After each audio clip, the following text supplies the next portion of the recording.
आपल्या भारत देशामध्ये महाराष्ट्रामध्ये येतात आणि आपल्या मराठवाड्यातल्या ज्या काही मिल आहेत त्या परदेशातल्या तुरीवर आता प्रक्रिया होते।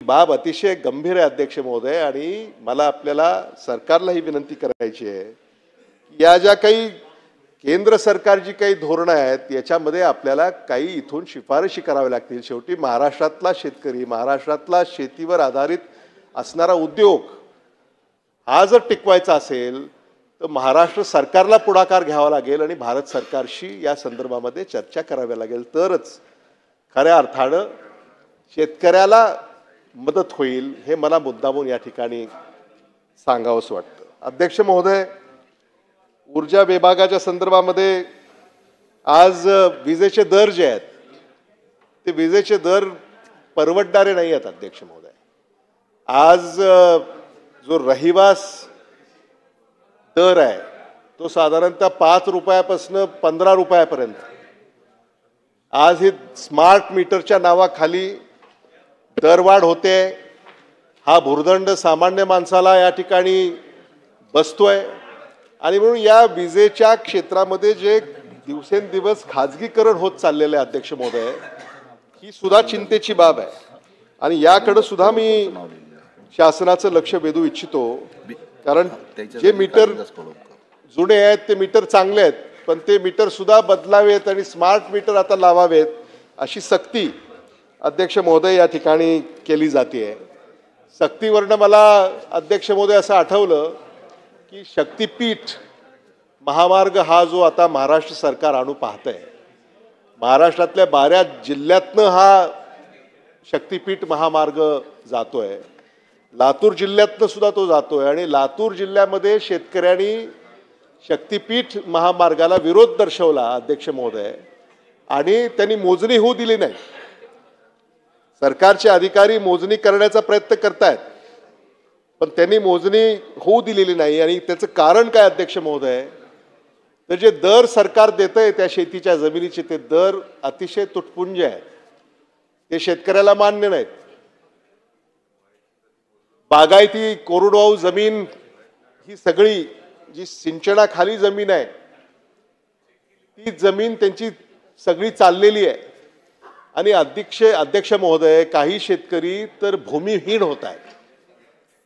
मग हा जो शक्तीपीठ महामार्ग आहे शेतकऱ्यांना भूमिहीन करून आपल्याला हा शक्तीपीठ महामार्ग विकसित करायचा आहे का अध्यक्ष महोदय, हा देखील प्रश्न आहे।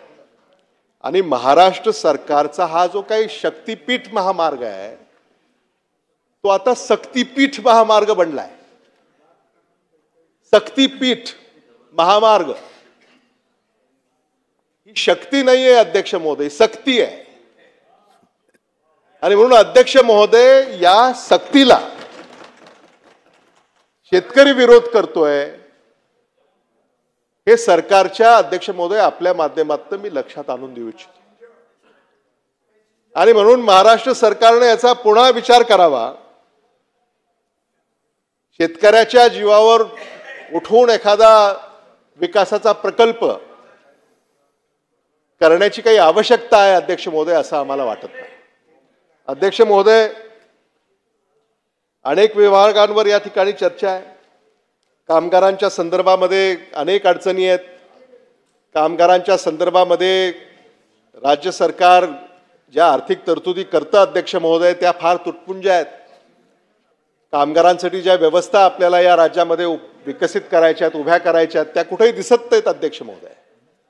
अध्यक्ष महोदय, आपण महाराष्ट्रामध्ये कुठेही जा, म्हणजे अगदी लातूरचं मी उदाहरण आपल्याला देऊ इच्छितो की लातूरमध्ये कामगाराला जो थांबा लागतो तोही थांबा अजून आपल्याकडे विकसित झालेला नाही आहे। कामगारांना आपण बळ द्यायचं म्हणतो, यंत्रसामग्री कामगारांसाठी आपण देतो, पण त्याच्यातही किती भ्रष्टाचार होतोय। त्या याद्या कशा तयार होतात, त्या याद्या आणि ते नियम याच्याही खोलात जाण्याची आवश्यकता आहे अध्यक्ष महोदय। म्हणजे जो मूळ कामगार आहे तो वंचित राहतोय, मात्र तोंड बघून याद्या तयार करायच्या आणि त्याला यंत्रसामग्री द्यायची, अनुदान द्यायचं असा उद्योग अध्यक्ष महोदय या राज्यामध्ये सुरू आहेत। त्याला ही या ठिकाणी कुठेतरी थांबवण्याची गरज आहे, हे मला मुद्दामून या ठिकाणी सांगावंसं वाटतं।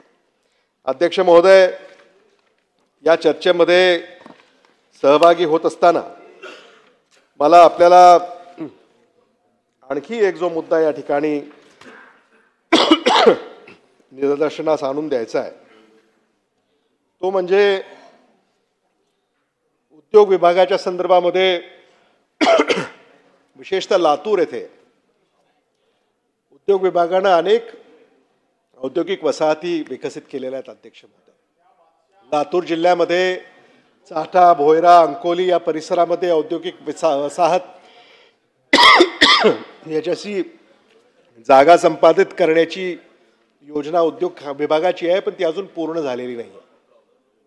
त्यामुळं महाराष्ट्र शासनाला विशेषतः उद्योग विभागाला माझी अशी विनंती आहे की याकडे अधिक लक्ष देऊन ती जागा आपल्याला कशी संपादित करता येईल आणि उद्योग तिथं कसे उभे करता येतील या संदर्भामध्ये त्यांनी उपाययोजना कराव्यात. एवढंच नव्हे तर आता एक ट्रक लॉजिस्टिक पार्क हा लातूर जिल्ह्यासाठी आवश्यक आहे आणि म्हणून हा जो मुंबईहून दिल्लीला रस्ता जातोय लातूर, नांदेड, धुळे या मार्गाने, तर त्या रस्त्यावर आपल्याला हे लॉजिस्टिक पार्क, ट्रक टर्मिनस हे तिथं विकसित होणं अति आवश्यक आहे. त्याकडेही शासनानं लक्ष द्यावं अशी माझी विनंती आहे.